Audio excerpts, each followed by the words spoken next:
Breaking news! With Love, Meghan, the Duchess of Sussex's new lifestyle show on Netflix, has been a hit in Estonia, Lithuania and Latvia.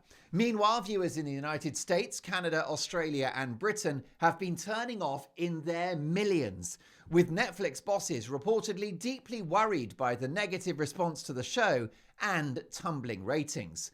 News of a second series, rather than being a cause for celebration, now hangs like a sword of Damocles over the broadcasting giant, who look to be regretting their vast investment in this royal couple, which has set them back $100 million.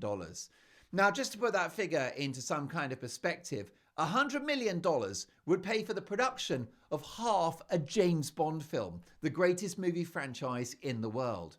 And instead, it's bought them With Love, Meghan, a cookery show from someone who can't cook, a craft show from someone that can't make things, and a talk show from someone that doesn't like people. On Friday, the Duchess showed herself celebrating with her arms in the air as she said the show had been renewed for a second season. Now, as many of you have pointed out in your excellent comments, the reading of which is always the highlight of my day, this was a 2-season commission in the first place, with all 16 episodes made back to back. Series 2 is already shot, edited and in the can, which makes Meghan's surprise celebration about Series 2 so misleading and so dishonest. For sure, you can say, hey folks, another series is coming. But to have the arms waving in the air as some kind of slam dunk, as if to say, we did this, is simply lying to us and taking the public for fools. But hey, that's the Duchess for you. Now, taste in TV shows is subjective, and there may be a whole bunch of people enjoying With Love, Meghan. Fair enough, although I do think they may want to check their medication. But perhaps the most devastating and heartbreaking verdict comes from a forgotten figure in Meghan's life, someone who has been completely airbrushed from her history. Her father, Thomas Markle, a kindly old man who always loved his daughter, financially supported her dream of becoming an actress, and was her main cheerleader until he became an unfashionable accessory that didn't fit into her new glamorous life. Like a ruthless casting director, Meghan fired him from the picture.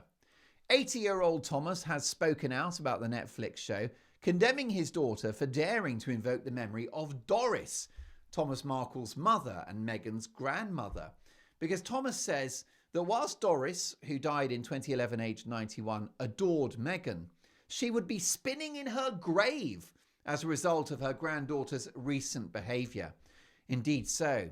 How would Grandma Doris feel about the fact that her boy Thomas has been brutally cut out of his daughter's life, with no invite to the wedding, having never had a conversation with his future son-in-law Harry, including being asked permission for his daughter's hand in marriage, and having never met or even spoken to his 2 grandchildren? All because Thomas Markle, with his portly frame and crumpled down-at-heel demeanour, doesn't fit the Hollywood aesthetic. And in a moving and honest interview, Thomas Markle told the Mail on Sunday newspaper, "My mum loved Meghan very much, but she would be so disappointed to hear that Meghan no longer wants to use the name Markle. My mother was proud to be a Markle," he says. "So am I. Meghan never had a problem with the name Markle until she met Prince Harry." With no small amount of anguish, the poor man adds, "Now I have to say I'm Meghan Sussex's dad." What a pantomime. Mr. Markle was cut off by his daughter after suffering 2 heart attacks prior to Harry and Meghan's 2018 wedding. Thomas, who has a background in television production, is damning about his daughter's performance on the Netflix show. He said, "You have to be authentic to hold people's attention." He said, "When you're stuffing the turkey, it has to look like you're having fun doing it. Unfortunately, Meghan has never been authentic. She has to think about everything. She's not spontaneous. Everything she says is pre-planned and rehearsed. It makes me laugh," he says, "because I know all her looks and expressions." How embarrassing that Thomas, who is in poor health, has to watch clips of his daughter to have any contact with her whatsoever. The relationship is now conducted through a television screen, and it's a matter of bitter irony that Thomas has to pay a Netflix subscription just to get a glimpse of the woman who he brought into the world. Well, I've had more than a glimpse of this dreadful show because I've subjected myself to episode 6 of With Love, Meghan, which sees this sinking franchise plumb new depths. This time, Meghan is preparing to welcome a whole new bunch of close friends, she's got an endless supply, for a night of tacos and board games. And I've noticed in this series that although Meghan is presented as a culinary guru, whenever she's got to do anything harder than boil pasta, make a cup of tea, or create ice cubes, she brings in an expert. Now, Meghan wants to do Mexican food today and says to her eager viewers, "I thought, who's local that can help me? Who's local that can help me? Who's local that can help me?" And the poor victim, guest, is the talented Mexican chef Ramon Velázquez, who seems like a lovely guy and appears to have bought a new set of teeth for the occasion. This man is a wizard in the kitchen, knocking up an incredible dish called tinga, a spicy chicken speciality. It's a pleasure watching this guy in action, and a reminder, not for the first time in this series, that we don't need the woman at the heart of it. With Love, Meghan would be far better without Meghan.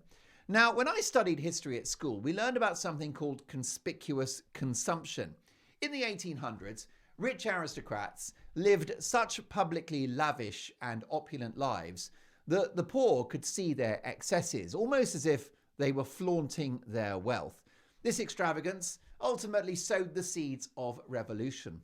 Well, I think conspicuous consumption is a regular theme of this show in its attempts to normalise the extraordinary levels of privilege that the Sussexes enjoy without having done an honest day's work for any of it. After all, selling your family down the river is not a job. But it pays well, which takes me to one of the more absurd elements of this week's show, the drying of fruit. So our Megs chops up lime, lemon and blood orange, and it goes into a device that I didn't know existed and certainly doesn't need to exist, at least not in a normal household. Meghan's got something called a food dehydrator, and these sliced fruits will go into this absurd device for 6 to 8 hours. Now, there are people in California so poor they don't have a working oven, but the Sussexes have got one just for fruit. Meghan's friends finally appear, 3 charming ladies called Tracy, Victoria and Jennifer. The game that the ladies are going to play over cocktails is called Mahjong, and Victoria proudly and quite cleverly says, "We are the Marge Squad." With rage in her eyes, the diabolically competitive Meghan flashes back with, "She's been waiting to say that all day!" Ah! At one point, one of the film crew noticed Meghan writing her name on a label for one of the food items. He says, "I've never seen you write your name before." She replies, "Oh, that I call myself Meg? Oh, hi! Oh, hi! Oh, hi!" Meanwhile, Meghan and her girlfriends are busy with the board game, and as it gets tense, Meghan says, "This is making me itch." Well, I'll be honest, this show is making me itch. And the itch is back tomorrow for episode 7. You have been warned.